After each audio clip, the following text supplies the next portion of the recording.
every time. This is my first time in Cleveland. What a place you got here. Oh my God.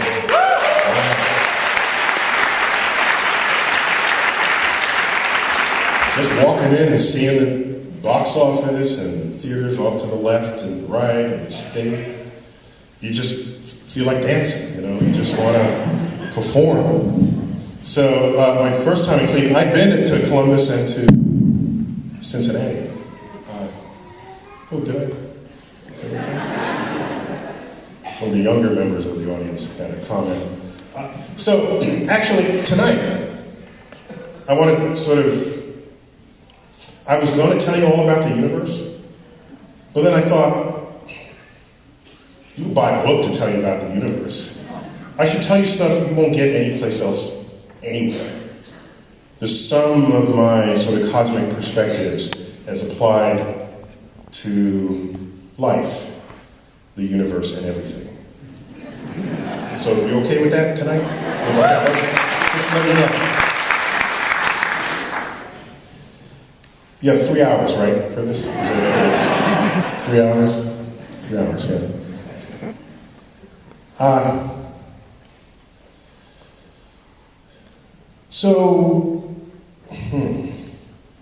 have way too many slides. I have to like blow through them real fast. So hang with me on that, right? Hang with me. By the way, often talks such as this are sort of loosely veiled commercials for some book the speaker is trying to sell you. And this is no exception to that. Put these out on the table outside. But actually, I love nothing less than giving a book talk, because you can just buy the book. What a waste it would be to have me come here and just tell you about the book that you could be reading later. I should tell you other stuff. That's what's going to happen tonight. Nothing's going to come out of any of these 3 books for what you're about to hear. Oops, all right. Did I lose it? Yeah, sorry about that. There we go. So, just to give you an idea, this stuff I could talk about, but I won't unless you ask me. Okay? The fate of NASA's manned space program, the demotion of Pluto from planet to dirty ice ball. Get over it, all right?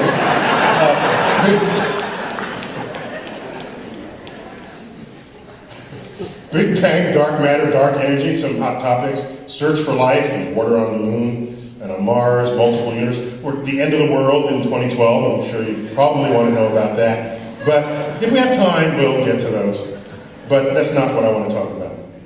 I'll talk about other stuff. Let's start off with naming rights. What's naming rights? Well, let's lead into what naming rights might be. Okay? Let's just find out. Let's start out with this dreaded chart of boxes. Some of you are shaking. I can feel the vibe. I hadn't seen that since high school in front of chemistry class. It's the periodic table of elements.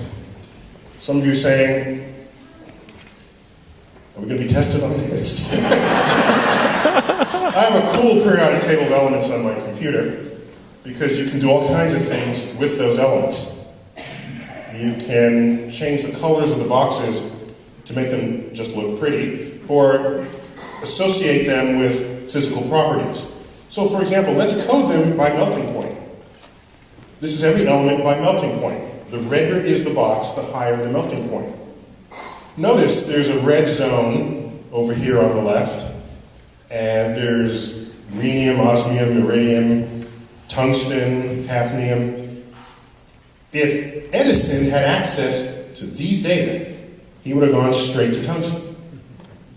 But as it was, it took him a long time before his trial and error got him to select tungsten as the metal of choice for the filament in his newfangled incandescent bulb. Another oddity is in the upper right there we have carbon, the highest melting point of them all. That's useful. We make diamonds out of carbon.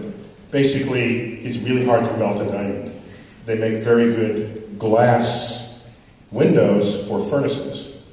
So that's one way to check it out. How about when elements were discovered? So this is a chart of what was known to the ancients. So the elements known from ancient time up until 1669, when phosphorus was discovered. So they're just there in blue. So if you were around in 1669, the entire periodic table of elements was just the blue stuff. Plus it wasn't a periodic table at all, because no one understood how to organize them this way. I'm just showing you how this moves forward. Let's go forward in time to the founding year of our country, 1776. And a few more elements are discovered: hydrogen, nitrogen, oxygen, chlorine. So here we go. That's fine. Keep going a little. 1869, 100 years later, starting to flesh out the diagram. We're getting some heavier elements down here. I called your attention to this element. It begins with a U. Anybody know what that's from? Uranium. Uranium, of course. You know why it's named uranium? It's named after the planet Uranus, which had just been discovered a couple of years earlier. The people who were naming elements on the periodic table as they discovered them knew that these are fundamental to the universe and said, let's make them of the universe. As the astronomers discover stuff, let's use that to inform the creativity of naming schemes. So that's what they did. Okay? And then you have Uranus, Neptunium. I wonder what that was named after. Okay? Whoa! Pu, what's that? Plutonium, named after Pluto, which had been discovered 10 years earlier, and so Pluto has an element named after it on false pretense. Just saying. Uranus, Neptune, Pluto. I'm just saying. Let's keep going. Oh, you know what this is? This is the discovering country of each element. The discovering country. If you look at the rankings of discovery nations, the United Kingdom comes in at number 1, Sweden number 2, Germany, France, then the United States. We were not technologically proficient really until the 20th century. Europe was deep in the Industrial Revolution long before we were. But notice this.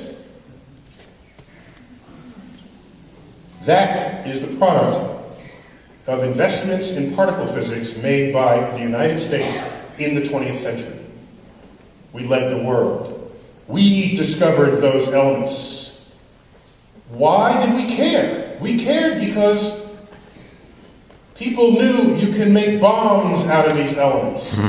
Do you know plutonium, discovered in 1940, was the fissionable element in the Trinity test bomb in White Sands Missile Range?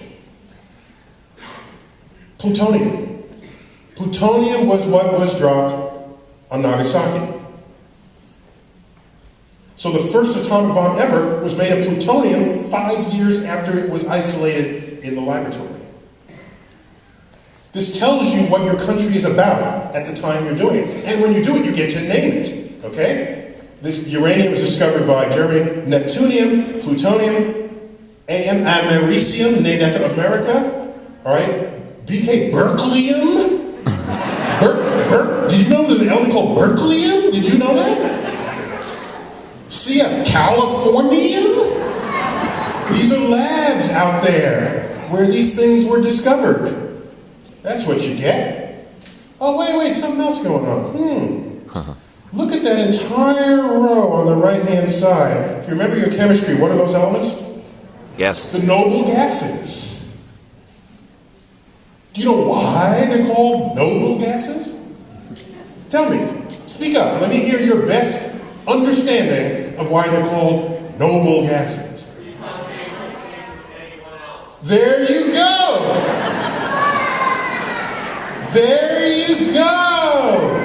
Those gases have completed electron orbitals, outer orbitals. They're complete, which means they do not attract nor stick to any other element.